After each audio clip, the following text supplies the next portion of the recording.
text that has not been added. So let me go ahead and do that. So the next thing that I want to add, I'll do that in a second, is a page number. And in the beginning, when I created or changed the orientation, I selected the checkboxes for header and footer. And because I selected those, as you navigate and hover over the tops and the bottoms of your pages, you'll see a header and a footer. And let me drag this down. It is a little tall. All right, so let's go to page 4. Page 4, page 4. Put your phone on stun. All right, so I'm going to go to page 4, and I'm going to add a page number here. Now, why am I starting on page 4? Because? Well, that is really the reason. I do not want a page number on page 1. Page 2 is the acknowledgement. Page 3 is the table of contents. Page 4 is really where my numbering is going to start. But you'll see something after I do this. So I'm going to start on page 4.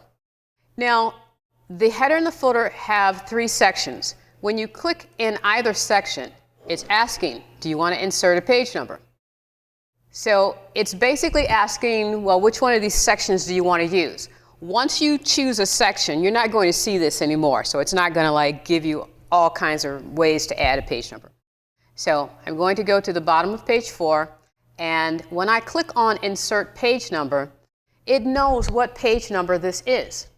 And it gives you choices of formatting. 4, 4 of 9, page 4, page 4 of 9. So you have some options here. I'm going to just choose 4.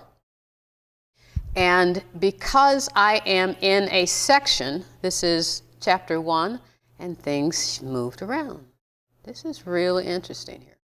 Okay, page 4, page 5, and page 6 have page numbers. Page 7, 8, and 9 do not, because they're still part of another section, and I haven't told Pages what I want it to do with these areas yet.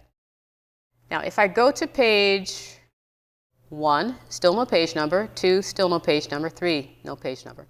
So let's do this. Let's go to this page, insert page number. This is page 7. So now page 7 and page 8 and 9 have page numbers. So let's go back to the first page. I don't want a page number here, but I do want a page number here. I want a Roman numeral lowercase page number here. So I can tell it to insert a page number, and I'm just going to tell it to insert page 2. And now I'm going to tell it what to pay attention to. All right? So how do you do this? You have to first click on the thumbnail.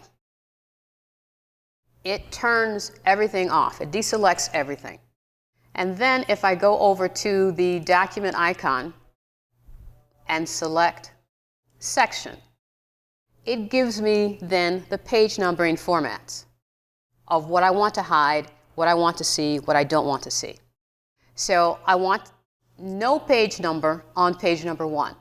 So I click on the hide on first page of section checkbox. So nothing there. I don't have to go any further on that page.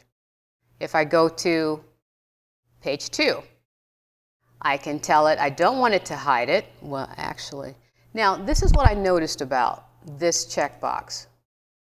Did you see how when I first clicked on page 2, that checkbox was checked?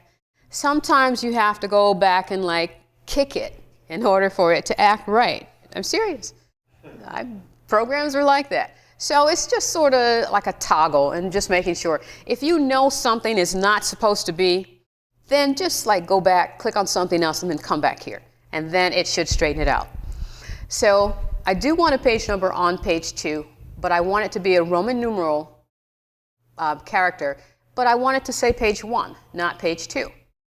So I'm going to set the formatting to small Roman numeral, and then I'm going to tell it to start on page 1.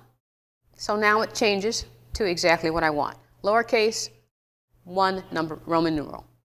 Page 3, which is page 2 now, I do not want a page number on this at all, because when I insert the table of contents, I don't need a page indicator telling me the table of contents is on the page you're on. So I'm going to tell it to hide that. So now all of my numbering should be okay. No number on page 1, page 2, lowercase 1, page 3, table of contents, no number. Page 1 of the chapter industry page is now labeled page 3. I want it to start with page 1 as well. So now I have all of my formatting for the page numbers the way I want them to be. 5 and 6. Okay. So, little things that you go through. You have to remember to click on the thumbnails to turn everything off so that you can then go to the document tab and set your page numbers up properly. All right, so the next thing I want to do